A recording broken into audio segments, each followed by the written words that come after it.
মা শোনো, তুমি এতদিন যা করেছো আমি মেনে নিয়েছি, কিন্তু আমার অসুস্থতার দোহাই দিয়ে আরতির কাছে তুমি টাকা চেয়েছো।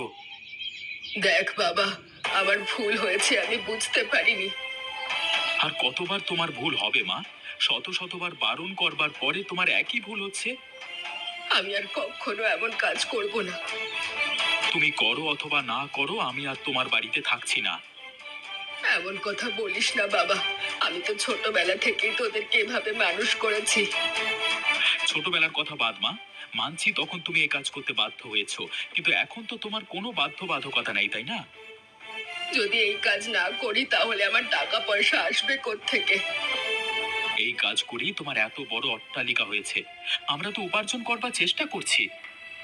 যখন আমাদের হাতে টাকা পয়সা ছিল না, তখন আমাদের খবর গ্রামের কেউ নেয়নি। আমরা না খেতে পেয়ে কতদিন কাটিয়েছি। আমি মানছি মা, তখন তুমি আমাদের জন্য এসব করেছো, কিন্তু এখন এসব কাজ বাদ দাও। আমার অভ্যেস আমি কি করে ছাড়তে পারি? তোদের আমি এত কষ্ট করে বড় করার পর আমার সঙ্গে তোরা কেন এমন করছিস? আমরা তোমার সাথে এমন করতে চাই না। তোরাও আমাকে বুঝলি না রে। তোরাও সবার মতো আমাকেই দোষারোপ করলি। বাবা, তুই কোথায় যাচ্ছিস আমাকে ছেড়ে? তুই কি বাড়ি ছেড়ে চলে যাচ্ছিস? তোমার বাড়িতে থাকা আমার পক্ষে কোনোভাবেই আর সম্ভব নয়। তুই এমন কথা কেন বলছিস? তুই আমাকে ছেড়ে গেলে আমার কি হবে? কেন? তোমার ছোট ছেলে আছে না? তোমার ছোট ছেলেই তোমার দেখাশোনা করবে। তাতে কি হয়েছে? আমার তো দুটো ছেলে। আমি তো তোমাকে সেদিন বলেই দিয়েছি, এখন থেকে মনে করবে তোমার একটাই ছেলে। তুই এমন কেন করছিস আমার সাথে? তুমি তোমার সব সহায় সম্পত্তি ছোট ছেলের নামে করে দিলে, তারপরেও তোমার দুটো ছেলে হয় কিভাবে? আমার ভুল হয়ে গেছে বাপ, আমায় ক্ষমা কর। ক্ষমা করবার মতো আর কিছু নেই মা, তোমাকে অনেক বোঝানোর চেষ্টা আমি করেছি।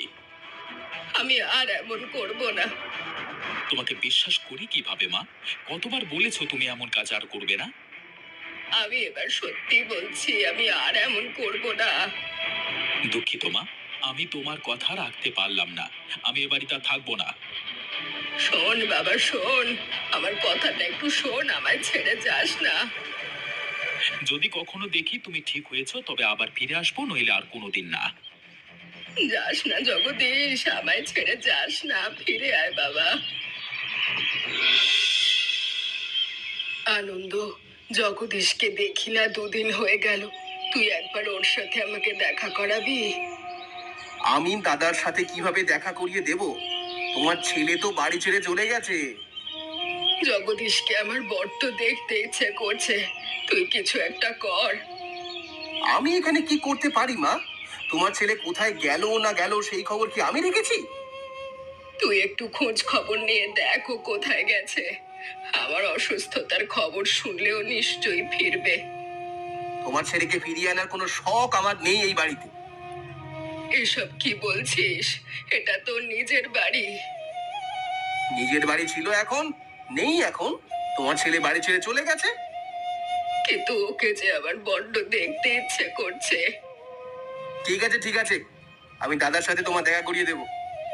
একটু দ্রুত দেখা করিয়ে দিস। কে জানে, হয়তো আমার শেষ সময় এসেছে। আচ্ছা, তুমি এসব নিয়ে আমাকে আর কথা শুনিও না তো। আমি দেখছি দাদাকে কোথায় পাওয়া যায় কিনা। ওরে জগদীশ, আমাকে ছেড়ে কোথায় গেলি রে বাপ? আমার কথা কি তোর একটু মনে পড়ে না? একটু চুপ করো, চুপ করো তোমরা। সারা দিন রাত এই প্রলাপ বকেই যাচ্ছ, ভালো লাগছে না এখন আর। এ কি আরতি, তুমি জঙ্গলে কি করছো? তোমার সাথে তো দেখা করতেই এলাম। ওদিকের খবর কিছু শুনেছো তুমি? ওদিকের খবর? ওদিকে আবার কি হয়েছে? তুমি জানো না বুঝি? তোমার মা খুব অসুস্থ, তার অবস্থা খুবই খারাপ। তিনি তোমাকে দেখতে চাইছেন। তুমি এই খবর শুনলে কার থেকে? নিশ্চয়ই মা তোমাকে আবার ঠকানোর চেষ্টা করছে। না না, তোমার মায়ের থেকে এই খবর আমি শুনিনি, পুরো গ্রাম খবর জানে।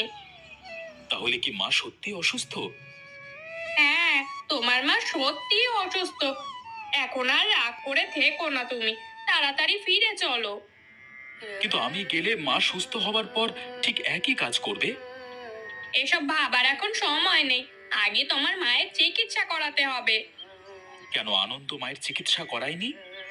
তোমার মনে হয় আনন্দ তোমার মায়ের চিকিৎসা করাবে? চিকিৎসা করালে আনন্দ টাকা খরচ হবে যে।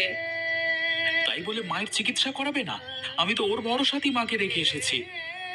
তুমি কার ভরসায় কাকে রেখে এসেছো? তুমি জানো না তোমার ভাই কেমন? কিন্তু আমি তো ভেবেছি আনন্দ হয়তো মাকে ভালোবাসে। আনন্দ শুধু টাকাকেই ভালোবাসে। এখন তুমি তাড়াতাড়ি চলো আমার সাথে, পরে কথা হবে। আনন্দ, তোকে যে বললাম জগদীশের সাথে দেখা করানোর কথা, তুই তো কিছুই করলি না।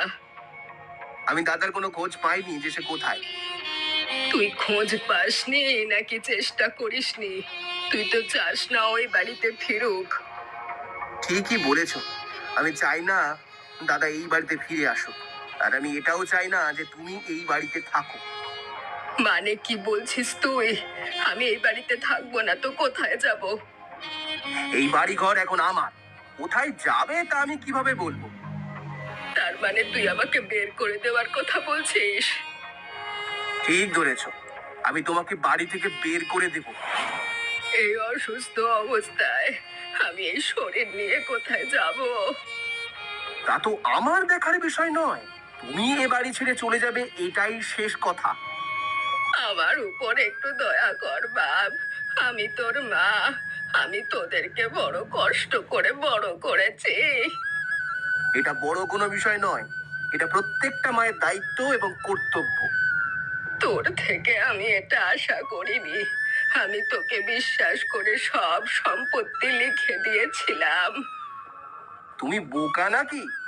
এতদিন মানুষকে বোকা বানিয়ে তুমি নিজেই আমার কাছে বোকা হয়ে গেলে। আমি ভুল করেছি ভগবান।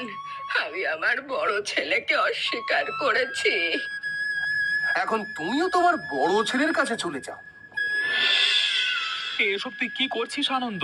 তুই মাকে মায়ের বাড়ি থেকে বের করে দিচ্ছিস? এটা মায়ের বাড়ি এখন নেই, এই সব কিছু আমার নামে লিখে দিয়েছে মা।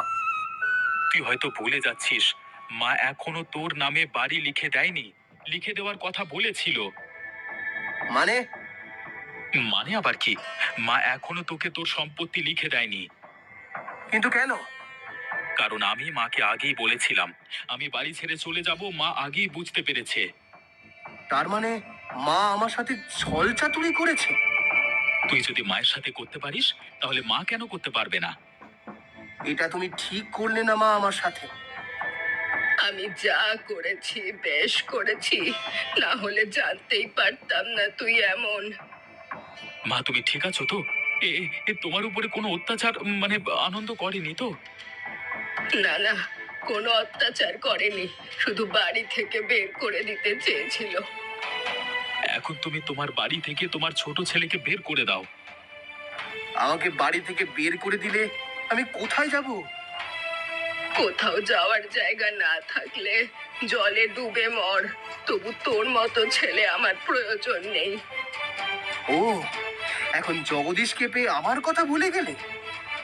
আমি আগে অন্ধ ছিলাম, আগে আমি জগদীশের কথা বুঝিনি। বাবা, আমায় ক্ষমা করে দে তুই। না না মা না, তুমি আমার কাছে ক্ষমা কেন চাইছো?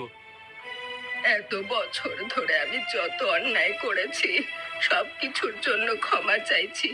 আমি আর এমন করব না। তুমি যদি এমন কাজ না করো তাহলে আমি তোমার কাছে থাকবো। আমি তোকে কথা দিচ্ছি, আমি আর এমন কাজ করব না রে। আমাকে ক্ষমা করে দাও।